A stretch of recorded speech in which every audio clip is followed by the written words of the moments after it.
Hi everyone. So మనకి ఏపీలో ఉండే లా కాలేజెస్ ఉన్నాయో మనకి యాక్చువల్గా 45 లా కాలేజెస్ వచ్చారు, కానీ ఇక్కడ 45 కాలేజెస్ లేవు. కొన్ని కాలేజెస్ తీసేశారు, కొన్ని కాలేజీలు బార్ కౌన్సిల్ ఆఫ్ ద్వారా డిస్క్వాలిఫై అయిపోయాయి.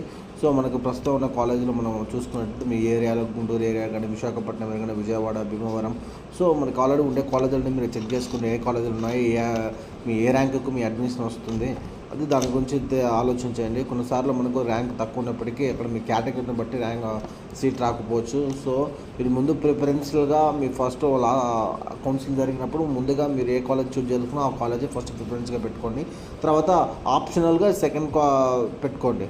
సో ఇక్కడ కర్నూలులో వచ్చేసి మనకి యాక్చువల్గా కర్నూలులో 2 కాలేజెస్ చూపిస్తుంది, కానీ ఒక కాలేజ్ మాత్రం తీసేశారు. ఉస్మానియా కాలేజ్ ప్రస్తుతానికి లేదు. సో ఓన్లీ ఇప్పుడు మనకు ఉండే కాలేజీ ప్రస్తుతం లా కాలేజీ.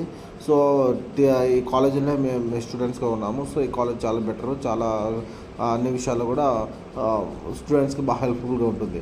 సో ఎవరైనా కానీ కర్నూలు చుట్టుపక్కల కానీ ఏ ప్రాంతాల్లో ఉన్నప్పుడు హైదరాబాద్ చుట్టుపక్కల నాలో ఎవరైనా పర్సన్స్ ఉన్నా కానీ ప్రస్తుతం లా కాలేజ్ ప్రిఫరెన్స్ చేయండి. సో చాలా బాగుంటుంది కాలేజ్, టీచింగ్ కానీ స్టాఫ్ కానీ చాలా బాగుంటారు. Thank you.